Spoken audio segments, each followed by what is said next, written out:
ತಂದಾನೇ ನನಿತಾನ.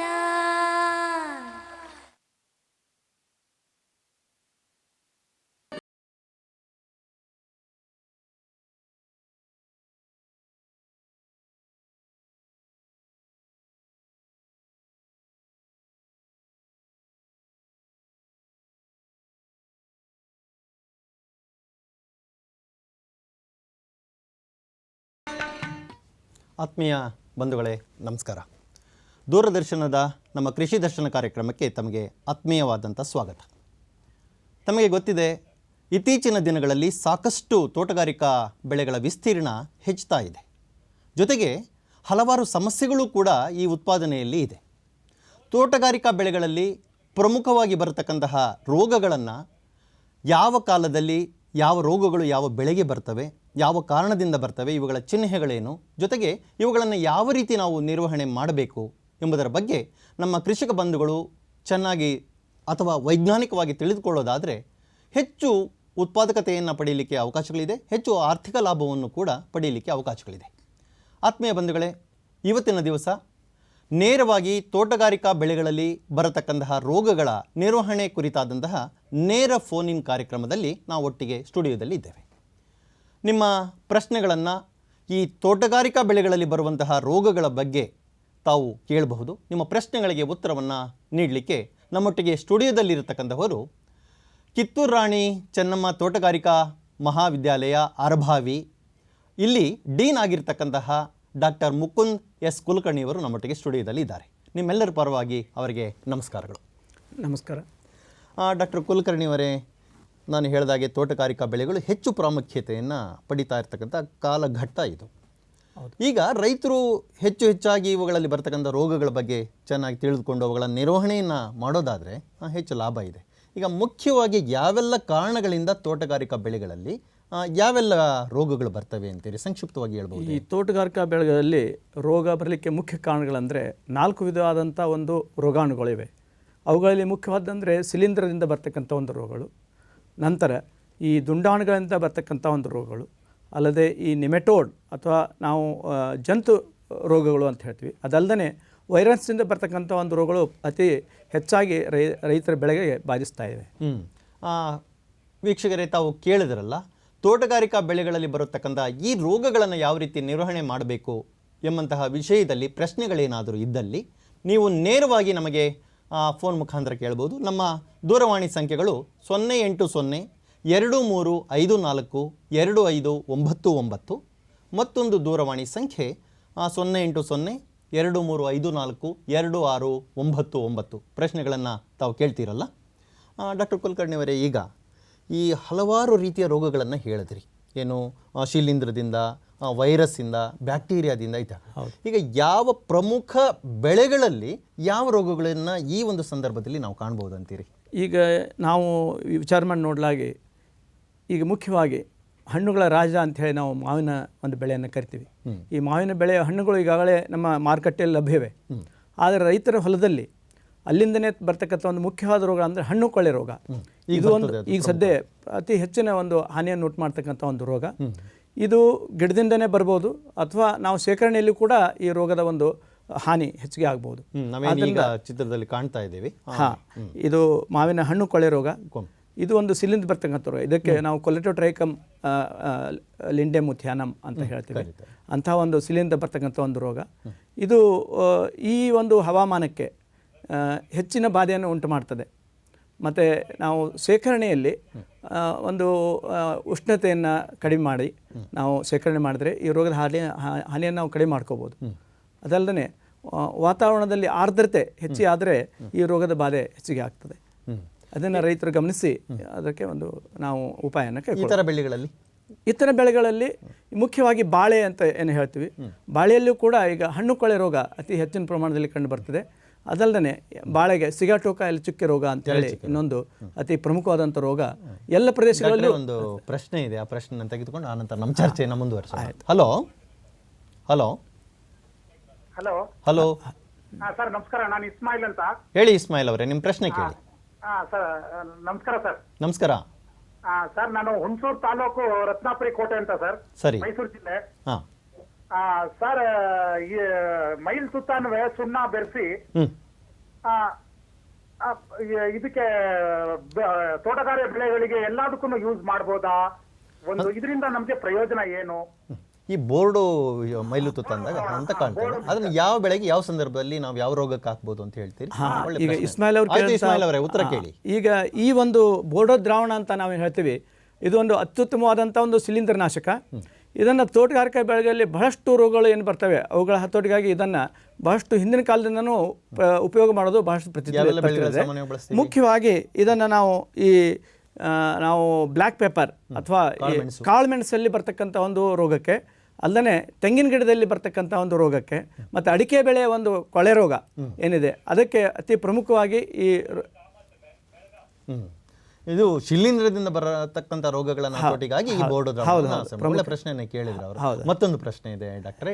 Hello, ನಮಸ್ಕಾರ sir. ನಮಸ್ಕಾರ Kulkarni sir, ನಮಸ್ಕಾರ ರೀ. ನಮಸ್ಕಾರ. ಕಾಮತ್ ಅವರೇ ಪ್ರಶ್ನೆ ಕೇಳಿ. ಸರ್, ಪಪ್ಪಾಯಾಗ ಉಂಗುರ ಆಗಿ ಕಾಯಿ ಕೊಳ್ಕೊತ್ ಬೀಳತ್ತವ್ರ ಸರ್. ಹೌದ್ರಿ. ಈಗ ಈ ಒಂದು ಪಪ್ಪಾಯ ಉಂಗುರ ಚುಕ್ಕೆ ರೋಗ ಅಂತ ಹೇಳ್ತೀವಿ. ಇದು ಒಂದು ವೈರಸ್ಸಿಂದ ಬರ್ತಕ್ಕಂಥ ಒಂದು ರೋಗ. ಇದು ಮುಖ್ಯವಾಗಿ ಹಣ್ಣುಗಳಿಗೆ ಅಲ್ಲದೆ ಎಲೆಗಳ ಮೇಲೆಯೂ ಕೂಡ ಬಂದು ಎಲೆಗಳು ವಿಕಾರತೆಯನ್ನು ಹೊಂದ್ತವೆ. ಮತ್ತು ಹಣ್ಣುಗಳ ಮೇಲೆ ಎಣ್ಣೆ ಮಿಶ್ರಿತ ಒಂದು ಉಂಗುರದಂಥ ಒಂದು ಚಿಹ್ನೆಗಳು ಮೊದಲು ಕಂಡು ಬರ್ತವೆ. ನಂತರ ಈ ಕಾಯಿಗಳು ಏನಾಗ್ತವೆ ಅವು ವಿಕಾರಗತಿಯನ್ನು ಹೊಂದ್ತವೆ. ಇದರಿಂದ ರೈತರು ಬಹಳಷ್ಟು ಹಾನಿಯನ್ನು ಅನುಭವಿಸ್ತಾ ಇದ್ದಾರೆ.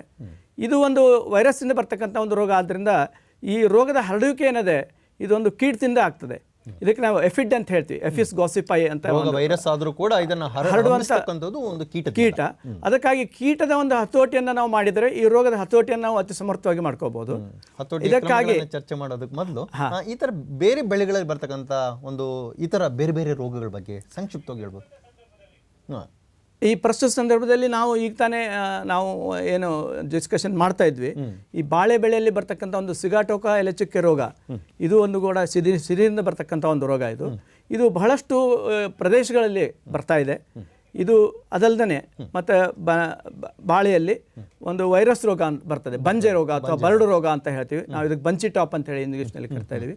ಇದು ಕೂಡ ಬಹಳಷ್ಟು ಪ್ರದೇಶಗಳಲ್ಲಿ ಇನ್ನೂ ಹೆಚ್ಚಿನ ಗಿಡಗಳು ಬಂಚಿ ಟಾಪ್ ಅಂತ. ಎಲೆಗಳು ಮುಖ್ಯವಾಗಿ ತುದಿಯಲ್ಲಿ ಒಂದು ಗುಂಪಾಗಿ ಎಲೆಗಳು ಗುಂಪಾಗಿ ಕಾಣಿಸ್ತವೆ. ಎಲೆಗಳ ಬೆಳವಣಿಗೆ ಕುಂಠಿತ ಆಗ್ತದೆ.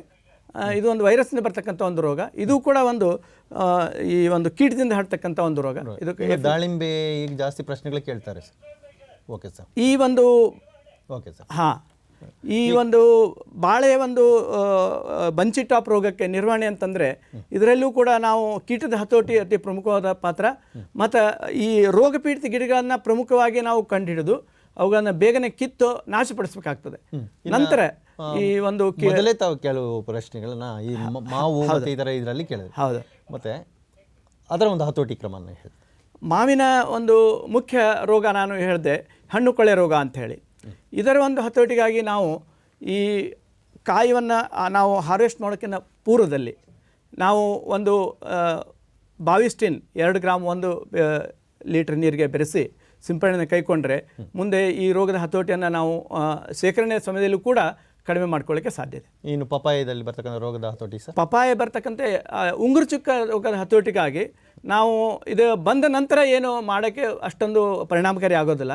ರೋಗ ಬರೋಕ್ಕೆ ಪೂರ್ವದಲ್ಲಿ ನಾವು ಈ ಕೀಟ ಹತೋಟಿಯನ್ನು ಮಾಡಿಕೊಂಡ್ರಲ್ಲಿ ಈ ರೋಗದ ಒಂದು ಹರಡುವಿಕೆಯನ್ನು ಕಡಿಮೆ ಮಾಡಿ ನಾವು ಬೆಳೆಯನ್ನು ನಿರೋಗಿಯಾಗಿ ಮಾಡಲಿಕ್ಕೆ ಸಾಧ್ಯತೆ. ಈ ಕೀಟದ ಹತೋಟಿಗಾಗಿ ನಾವು ಬೇವಿನ ಒಂದು ಕಷಾಯ 5% ಬೇವಿನ ಕಷಾಯ ಅಥವಾ ಡೈಮಿಥೋಯೇಟ್ ಅಂಥೇಳಿ ಒಂದು ಔಷಧಿ ಸಿಗ್ತದೆ. 2 ಮಿಲಿಲೀಟರ್ 1 ಲೀಟರ್ ನೀರಿನಲ್ಲಿ ಬೆರೆಸಿ ಇದನ್ನು ಸಿಂಪಡಣೆ ಮಾಡೋದ್ರಿಂದ ಈ ಒಂದು ಕೀಟದ ಹತೋಟಿಯಾಗಿ ರೋಗದ ಹರಡುವಿಕೆಯನ್ನು ನಾವು ಅತಿ ಸಮರ್ಥವಾಗಿ ಕಡಿಮೆ ಮಾಡ್ತೀವಿ. ಈಗ ಮತ್ತೊಂದು ಪ್ರಶ್ನೆ ಇದೆ, ಅದನ್ನ ಪ್ರಶ್ನೆಗೆ ನಾವು ತೆಗೆದುಕೊಂಡು ಆನಂತರ ನಮ್ಮ ಚರ್ಚೆಯನ್ನು ಮುಂದುವರಿಸೋಣ. ಹಲೋ ಹಲೋ ಹಲೋ ಹಲೋ ನಮಸ್ಕಾರ ಸರ್. ನಮಸ್ಕಾರ. ಪ್ರಶ್ನೆ ಕೇಳಿ ಸರ್. ಈಗ ನಾವು ತೋಟಗಾರಿಕೆ ಇದರಲ್ಲಿ ನಾವು ಅಡಿಕೆ ಗಿಡ ನೋಡೋಣ ಅಂತ ಮಾಡ್ಕೊಂಡಿದ್ವಿ. ಈಗ ಜೋರಾಗಿ ಕೇಳಿ, ನಿಮ್ಮ ಮಾತು ಕೇಳಿಸ್ತಾ ಇಲ್ಲ. ತೋಟಗಾರಿಕಾ ಅಡಿಕೆಯಲ್ಲಿ ನಾಟಿ ಮಾಡ್ಬೇಕು ಅಂತ ಇದೀವಿ. ಅದು ಈ ಟೈಮಲ್ಲಿ ಮಾಡ್ಬೋದಾ ಹೇಗೆ ಅಂತ? ನೀವು ಅಡಿಕೆ ಬೆಳೆಯ ನಾಟಿ ಬಗ್ಗೆ ಕೇಳ್ತಾ ಇದ್ದೀರಿ. ನೇರವಾಗಿ ನಾವು ರೋಗಗಳ ಬಗ್ಗೆ ನಾವು ನಿರ್ವಹಿಸ್ತಾ ಇದ್ದೀವಿ. ನಮ್ಮ ಪಕ್ಕದ ನೀವು ತೋಟಗಾರಿಕಾ ಸಹಾಯಕ ನಿರ್ದೇಶಕರಿದ್ದಾರೆ ಬೇಲೂರಿನಲ್ಲಿ, ಅವರ ಸಂಪರ್ಕ ಇಟ್ಕೊಂಡು ಯಾವ ತಳಿಯ ಅಡಿಕೆ ಇತ್ಯಾದಿಗಳನ್ನು ನೀವು ಮಾಹಿತಿ ಪಡೆದು ಈಗ ನೆಡಲಿಕ್ಕೆ ಬರೋತಕ್ಕಂಥ ಜೂನ್ ಜುಲೈನಲ್ಲಿ ತಾವು ಪ್ಲಾನ್ ಹಾಕ್ಬಹುದು. ರೋಗಗಳ ಬಗ್ಗೆ ಪ್ರಶ್ನೆಯನ್ನು ನಾವು ಚರ್ಚೆ ಮಾಡ್ತಾ ಇದ್ದೀವಿ ಇವರೇ. ಕುಲಕರ್ಣಿ ಸಾಹೇಬ್ರೆ, ಈಗ ಮುಖ್ಯವಾಗಿ ನಾವು ಹತೋಟಿ ಕ್ರಮಗಳನ್ನು ಹೇಳ್ತಾ ಇದ್ರಿ. ಇನ್ನು ಬಾಳೆನಲ್ಲಿ ಒಂದು ಹೇಳಿರಿ, ಅದು ಪೂರ್ಣ ಆಗಲಿಲ್ಲ ಆ ವೈರಸ್ ರೋಗ, ಏನು ಮಾಡಬೇಕಾಗ್ತದೆ? ಬಾಳೆಯಲ್ಲಿ ಬಂಚಿ ಟಾಪ್ ವೈರಸ್ ರೋಗ ಅಂತ ಏನು ಹೇಳಿದೆ, ಇದು ಈ ಒಂದು ಎಫಿಡ್ ಎನ್ನುವ ಕೀಟದ ಮುಖಾಂತರ ಹರಡುತ್ತದೆ. ಇದಕ್ಕೆ ಸಾಕಷ್ಟು ನಾವು ಏನಂದರೆ ನಾವು ಇಂಟಿಗ್ರೇಟೆಡ್ ಮ್ಯಾನೇಜ್ಮೆಂಟ್, ಸಮಗ್ರ ರೋಗ ನಿರ್ವಹಣಾ ಕ್ರಮಕ್ಕೆ ಅನುಸರಿಸೋದ್ರಿಂದ ಮಾತ್ರ ಇದನ್ನು ಸಮರ್ಥವಾಗಿ ನಾವು ಕಡಿಮೆ ಮಾಡಲಿಕ್ಕೆ ಸಾಧ್ಯ ಇದೆ. ಮುಖ್ಯವಾಗಿ ತಳಿಗಳ ಆಯ್ಕೆ, ಈ ನಿರೋಗಿಯಾದಂಥ ಒಂದು ತಳಿಗಳ ಆಯ್ಕೆ ಅತಿ ಪ್ರಮುಖವಾದ ಪಾತ್ರ ವಹಿಸ್ತದೆ. ಈಗ ಬಹಳಷ್ಟು ರೈತರು ಟಿಶ್ಯೂ ಕಲ್ಚರನ್ನು ನಾವು ಉಪಯೋಗಿಸ್ತಾರೆ. ಟಿಶ್ಯೂ ಕಲ್ಚರಿಂದ ಬರ್ತಕ್ಕಂಥ ಒಂದು ತಳಿಗಳು ಈ ರೋಗ ನಿರೋಗಿಯಾಗೇ ಇರ್ತವೆ. ಈ ಕಂದುಗಳನ್ನು ತರ್ತಾ ಇರೋದಲ್ಲ, ಅಲ್ಲಿ ನಾವು ರೋಗ ಇರಲಾರ್ದಂಥ ಒಂದು ಜಾಗೆಯಲ್ಲಿಂದ ಕಂದುಗಳನ್ನು ತಂದು ನಾವು ನಾಟಿ ಮಾಡೋದಲ್ಲಿ ಈ ರೋಗದ ಪ್ರಮುಖ ಹಂತದಲ್ಲಿ ನಾವು ಅದನ್ನು ಹತೋಟಿ ಮಾಡ್ದಂಗೆ ಆಗ್ತದೆ. ಒಂದು ಪ್ರಶ್ನೆ ಇದೆ, ಅದಕ್ಕೆ ಉತ್ತರ ಕೊಡೋಣ. ಹಲೋ ಹಲೋ, ಕೇಳಿ, ಪ್ರಶ್ನೆ ಕೇಳಿ ಸರ್. ದಾಳಿಂಬೆ ಕಾಯಿ ಈಗ ಆನ್ಕಲ್ ಬಿದ್ದಿದೆ, ಏನಾರ ಕಾಯಿ ಹೊಡೆಯೋ ಚಾನ್ಸ್ ಇದೆಯಾ ಸರ್? ಯಾವ ಪ್ರದೇಶದಲ್ಲಿ? ಅರಸೀಕೆರೆ ತಾಲೂಕು ಸರ್. ಅರಸೀಕೆರೆಯಲ್ಲಿ ಈಗ ಮಳೆ ಬಿದ್ದಿದೆ, ದಾಳಿಂಬೆನಲ್ಲಿ ಹೊಡಿಲಿಕ್ಕೆ ಅವಕಾಶ ಇದೆ? ಹೌದು, ಈಗ ಅಕಾಲಿಕ ಮಳೆಯಿಂದ ಕೂಡ ಈ ದಾಳಿಂಬೆ ಹಣ್ಣು ಒಡೆಯುವ ಒಂದು ಸಂದರ್ಭ ಇದೆ. ಅದಕ್ಕಾಗಿ ಈಗ ರೈತರು ಮುಂಜಾಗ್ರತಾ ಕ್ರಮವಾಗಿ ಕೆಲವೊಂದು ನಾವು ಹತೋಟಿ ಕ್ರಮಗಳನ್ನು ಕೈಗೊಳ್ಳಬೇಕಾಗ್ತದೆ. ಮುಖ್ಯವಾಗಿ ಅಂತಂದರೆ ನಾವು ಈ ಮ್ಯಾಂಕೋಜಬ್ 2 ಗ್ರಾಮ್ 1 ಲೀಟರ್ ನೀರಿನಲ್ಲಿ ಬೆರೆಸೋದ್ರಿಂದ ಸಿಲಿಂಡರ್ ಬರ್ತಕ್ಕಂಥ ರೋಗಗಳ ಹತೋಟಿಯಾಗಿ ಕಾಯಿಗಳು ಒಡೆದನ್ನು ಕಡಿಮೆ ಮಾಡ್ಕೋಬೋದು. ಎರಡನೇದಾಗಿ ಈ ದುಂಡಾಣು ರೋಗ ಏನು ಬರ್ತದೆ ಅದರ ಹತೋಟಿಗಾಗಿ ನಾವು 0.5 ಗ್ರಾಮ್ ಸ್ಟೆಪ್ಟೋಸೈಕ್ಲಿನ್ ಮತ್ತು 3 ಗ್ರಾಮ್ ಕಾಪರ್ ಆಕ್ಸಿಕ್ಲೋರೈಡ್ ಇದನ್ನು ಬೆರೆಸಿ ಸಿಂಪಡಣೆ ಮಾಡೋದ್ರಿಂದ, ಮುಂಜಾಗ್ರತವಾಗಿ ಸಿಂಪಡಣೆ ಮಾಡೋದ್ರಿಂದ ಈ ಅಕಾಲಿಕ ಮಳೆಯಿಂದ ಬರತಕ್ಕಂಥ ಒಂದು ಈ ಹಣ್ಣುಗಳ ಒಡೆಯುವಿಕೆ ಅಥವಾ ಸೀಳುವಿಕೆಯನ್ನು ನಾವು ಅತಿ ಸಮರ್ಥವಾಗಿ ನಿಭಾಯಿಸಲಿಕ್ಕೆ ಸಾಧ್ಯ ಇದೆ. ಇನ್ನು ಪಪಾಯ ಬಗ್ಗೆ ಮಾತಾಡ್ತಾ ಇದ್ವಿ, ರೋಗದ ಬಗ್ಗೆ, ಅದರ ಸಂಕ್ಷಿಪ್ತವಾಗಿ ಅದರ ಹತೋಟಿ ಕ್ರಮವನ್ನು ತಾವು ಹೇಳ್ಬೋದಾ? ಹೌದು, ಇದು ಕೂಡ ಈ ಒಂದು ಪಪಾಯ ಉಂಗುರು ಚುಕ್ಕೆ ರೋಗ ಅಂತ ನಾನು ಹೇಳಿದೆ. ಇದು ಬೆಳೆ ಯಾವುದೇ ಒಂದು ಸಂದರ್ಭದಲ್ಲಿ ಕೂಡ ಬರೋದು. ಚಿಕ್ಕ ಬೆಳೆ ಇರ್ಕೊಂಡು ಅದು ಹಣ್ಣು ಆಗುವಂಥ ಒಂದು ಹಂತದಲ್ಲಿ ಕೂಡ ಈ ರೋಗದ ಬಾಧೆ ಅತಿ ಹೆಚ್ಚಿನ ಹಣ್ಣಿನ ಮೇಲೇನೂ ಕೂಡ ಬರ್ತದೆ. ಹಣ್ಣಿನ ಮೇಲೆ ಉಂಗುರು ಚುಕ್ಕೆಗಳು ಬರ್ತವೆ, ಹಣ್ಣುಗಳು ವಿಕಾರ ಆಗ್ತವೆ, ಹಣ್ಣುಗಳ ಬೆಳವಣಿಗೆ ಅದು ನಿಂತು ಹೋಗ್ತದೆ. ಆದ್ದರಿಂದ ರೈತರು ಪ್ರಮುಖ ಹಂತದಲ್ಲಿ ಅಂದರೆ ಬೆಳವಣಿಗೆ ಹಂತದಿಂದ ಹಿಡ್ಕೊಂಡು ಈಗ ನಾವು ಚಿತ್ರದಲ್ಲಿ ಏನು ಕಾಣ್ತಾ ಇದ್ದೀವಿ, ಗಿಡಗಳಿಗೂ ಕೂಡ ಬಾಧೆ ತಟ್ಟಿದೆ, ಜೊತೆಗೆ ಕಾಯಿಯ ಮೇಲೂ ಕೂಡ ನಾವು ಹಣ್ಣಿನ ಮೇಲೂ ಕೂಡ ಕಾಣ್ತೇವೆ, ಹಣ್ಣಿನ ಮೇಲೂ ಕೂಡ ಈ ಉಂಗುರು ಚುಕ್ಕೆಗಳು ಕಾಣ್ತವೆ. ಈ ಒಂದು ರೋಗದ ಹತೋಟಿಗಾಗಿ ಮುಖ್ಯವಾಗಿ ನಾವು ಅನುಸರಿಸಬೇಕಾದ ಕ್ರಮಗಳಂದರೆ ಸಸಿಗಳನ್ನು ನಾವು ಈ ಒಂದು ನೈಲಾನ್ ಪರದೆಯಲ್ಲಿ ಬೆಳೆಸೋದ್ರಿಂದ ಈ ಕೀಟದ ಹತೋಟಿ ಕಡಿಮೆ ಮಾಡಿ ಈ ನಿರೋಗಿ ಆದ ಸಸಿಗಳು ತಯಾರು ಮಾಡಲಿಕ್ಕೆ. ಬೆಳೆಗೆ ರೋಗ ಬಂದ ಮೇಲೆ, ಬೆಳೆಗೆ ರೋಗ ಬರೋಕಿನ ಮುಂಚೆನೆ ಮಾತ್ರ ಇದಕ್ಕೆ ನಾವು ಉತ್ತಮವಾಗಿ ಹತೋಟಿ ಮಾಡ್ಕೋಬಹುದು. ಮುಂಜಾಗ್ರತೆ ಕ್ರಮಗಳನ್ನು ಅವಶ್ಯವಾಗಿ ಅನುಸರಿಸಲೇಬೇಕಾಗ್ತದೆ. ಇದಕ್ಕೆ ರೋಗ ನಿರೋಧಕ ತಳಿ ಏನಾದರೂ ಇದೆಯಾ ಸರ್? ಈಗ ಸದ್ಯಕ್ಕೆ ಒಂದು ರೋಗ ನಿರೋಧಕ ತಳಿ ಅಂತ ಹೇಳಿ ಒಂದು ಬಿಡುಗಡೆ ಮಾಡಿದ್ರು. ಅದಕ್ಕೂ ಕೂಡ ಈ 5% ಬಾಧೆ ಇರೋದು ಕಂಡು ಬಂದಿದೆ. ಈ ಒಂದು ರೆಡ್ ಲೇಡಿ ಅಂತ ಹೇಳಿ ಒಂದು ತಳಿಯನ್ನು ಬಿಡುಗಡೆ ಮಾಡಿದ್ರು. ಅದು ರೋಗ ತಡೆದುಕೊಳ್ಳೋ ಶಕ್ತಿ ಇದೆ ಅಂತ ನಾನು ಹೇಳ್ತೀನಿ. ರೋಗ ನಿರೋಧಕ ತಳಿಗಳು ಇದುವರೆಗೂ ಬಿಡುಗಡೆ ಆಗಿಲ್ಲ. ನಮ್ಮ ಮುಂದುವರ್ಸೋಣ. ಒಂದು ಪ್ರಶ್ನೆ ಇದೆ ಗೋಕಾಕಿಂದ, ಆ ಪ್ರಶ್ನೆಗೆ ಉತ್ತರ ಕೊಟ್ಟು ನಾವು ಈ ಚರ್ಚೆನ ಮುಂದುವರ್ಸೋಣ. ಹಲೋ ಹಲೋ ಸರ್, ನಾವು ಗೋಕಾಕ್ ತಾಲೂಕು ಮಮದಾಪುರ ಸರ್, ಬೆಳಗಾವಿ ಜಿಲ್ಲಾ.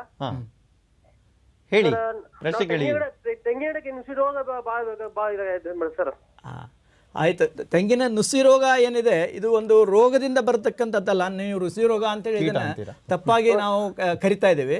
ಇದು ಒಂದು ಕೀಟ ಅಥವಾ ಒಂದು ನುಸಿ ಅನ್ನೋದು ಒಂದು ಬೇರೆ ಜಾತಿಯ ಒಂದು ಕೀಟ ಇರ್ತದೆ. ಇದರ ಹತೋಟಿಗಾಗಿ ನಾವು ಬೇರು ಮುಖಾಂತರ ಒಂದು ಈ ಕೀಟನಾಶಕವನ್ನ ನಾವು ಕೊಡೋದ್ರಿಂದ ಈ ರೋಗದ ಹತೋಟಿಯನ್ನು ಮಾಡ್ಬೋದು.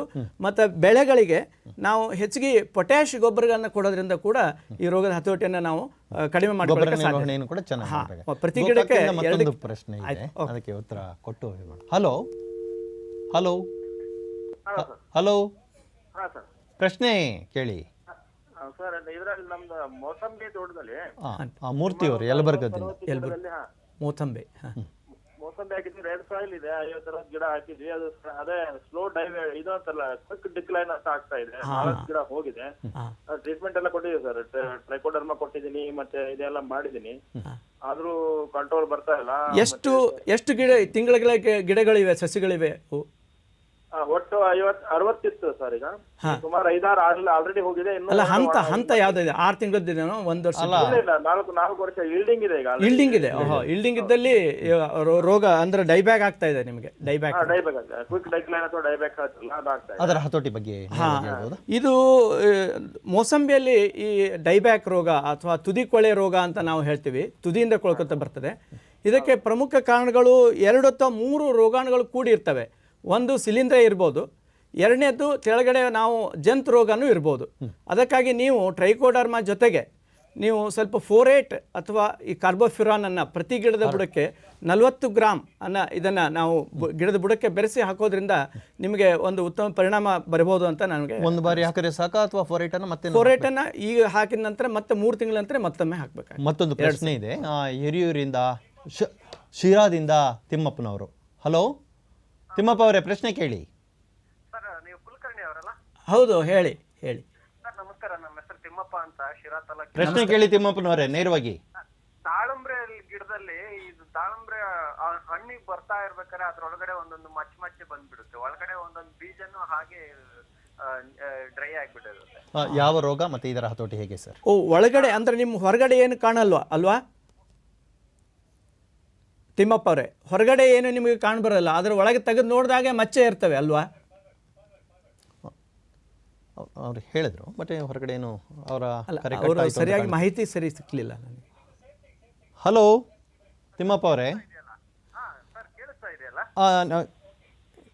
ಕೇಳಿ, ಪ್ರಶ್ನೆ ಕೇಳಿ ಹಿಂದೆ. ದಾಳಂಬ್ರೆ ಹಣ್ಣು ಒಳಗಡೆಗೆ ಅದು ಬೀಜ ಇರುತ್ತಲ್ಲ, ಬೀಜ ಬಂದ್ಬಿಟ್ಟು ಡ್ರೈ ಆಗಿರುತ್ತೆ. ಅಂದ್ರೆ ಅದ್ರೊಳಗಡೆಗೆ ಏನು ಫಲವತ್ತತೆನೇ ಇರಲ್ಲ. ಈಚೆ ಕಡೆ ಅದೇನು ಕಾಣೋದಿಲ್ವಾ ಅದರ ಒಂದು ಚಿಹ್ನೆಗಳು? ಅದ್ರ ಚಿಹ್ನೆಗಳು ಒಂದೊಂದು ಕಾಯಲ್ಲಿ ಬ್ಲಾಕ್ ಆಗಿರುತ್ತೆ. ಅಂದ್ರೆ ಇದು ನಮಗೆ ಈಗ ನೀವು ಹೇಳಿದ ಚಿಹ್ನೆಗಳಿಂದ ಇದು ಇಂಥ ರೋಗ ಅಂತ ನಮಗೆ ಹೇಳಕ್ಕೆ ಸಾಧ್ಯ ಆಗ್ತಾ ಇಲ್ಲ. ಇದಕ್ಕೆ ಹಲವಾರು ರೋಗಗಳಿವೆ. ಶಿಲೀಂಧ್ರದಿಂದ ಬರ್ಬೋದು ಅಥವಾ ದುಂಡಾಣೆಯಿಂದ ಬರ್ತಕ್ಕಂಥ ರೋಗನೂ ಇರ್ಬೋದು. ಇವು ಎರಡೂ ಕೂಡ, ಎರಡರಲ್ಲಿಯೂ 2-3 ಥರದ ಶಿಲೀಂಧ್ರಗಳಿವೆ ಅಥವಾ ಒಂದು ಥರದ ಒಂದು ದುಂಡಾಣು ರೋಗ ಇದೆ. ಈ ಎರಡೂ ರೋಗಗಳ ಹತೋಟಿಗೆ ನೀವು ಹತೋಟಿ ಕ್ರಮ ತಗೊಂಡ್ರೆ ಮಾತ್ರ ಇದಕ್ಕೆ ಉತ್ತಮ ಪರಿಣಾಮ ಬರ್ಬೋದು ಅಂತ ನಾನು ಹೇಳ್ತೀನಿ. ಮುಖ್ಯವಾಗಿ ನೀವು ಒಂದು 2 ಗ್ರಾಮ್ ಕವಚ್ ಮತ್ತು ಒಂದು 300 ppm ನಾವು ಸ್ಟೆಪ್ಟೋಸೈಕ್ಲಿನ್ ಎರಡನ್ನೂ ನೀವು ಮಿಶ್ರಣ ಮಾಡಿ ಈ ಹೂ ಆಡೋ ಟೈಮಲ್ಲಿ ತೊಗೋಬೇಕಾಗತ್ತೆ. ಈ ಕಾಯಿ ಬಂದ ನಂತರ ಇದನ್ನು ಏನು ಮಾಡೋಕ್ಕಾಗಲ್ಲ. ಹೂ ಆಡೋ ಟೈಮಲ್ಲಿ ಈ ಒಂದು ಸಿಂಪಡಣೆ ತೊಗೊಂಡ್ರೆ ನಿಮಗೆ ಉತ್ತಮವಾದಂಥ ಪರಿಣಾಮ ಕಂಡು ಬರ್ತದೆ. ಅಂದರೆ ಯಾವುದೇ ಒಂದು ರೋಗದ ಹತೋಟಿಗೆ ಒಂದೇ ಒಂದು ಕ್ರಮ ಬದಲಾಗಿ ನಾವು ಸಮಗ್ರ ನಿರ್ವಹಣೆಗಳನ್ನು ಮಾಡಬೇಕಾಗ್ತದೆ. ಹೌದು ಹೌದು ಹೌದು.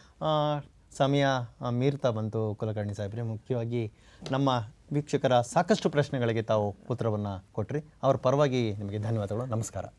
ರೈತರಿಗೂ ಹಾಗೂ ತಮಗೂ ಧನ್ಯವಾದಗಳು. ಆದ್ಮೇಲೆ ತಾವು ಗಮನಿಸಿದ್ರಲ್ಲ, ಪ್ರಮುಖವಾಗಿ ಬರತಕ್ಕಂತಹ ತೋಟಗಾರಿಕಾ ಬೆಳೆಗಳಲ್ಲಿ ಯಾವ ರೋಗಗಳು ಯಾವ ಕಾರಣದಿಂದ ಬರ್ತವೆ, ಇವುಗಳ ಚಿಹ್ನೆಗಳು ಏನು ಎಂಬುದನ್ನು ಸಮಗ್ರವಾಗಿ ತಾವು ತಿಳಿದುಕೊಂಡು ವೈಜ್ಞಾನಿಕವಾದಂತಹ ಕ್ರಮಗಳನ್ನು ತಾವು ಅಳವಡಿಸೋದಾದರೆ ಖಂಡಿತ ಉತ್ಪಾದನೆಯನ್ನು ಜಾಸ್ತಿ ಮಾಡಿ ತೋಟಗಾರಿಕಾ ಬೆಳೆಗಳಲ್ಲಿ ಹೆಚ್ಚು ಆರ್ಥಿಕ ಲಾಭವನ್ನು ನಮ್ಮ ಕೃಷಿಕ ಬಂಧುಗಳು ಪಡೆಯಲಿಕ್ಕೆ ಅವಕಾಶಗಳಿದೆ.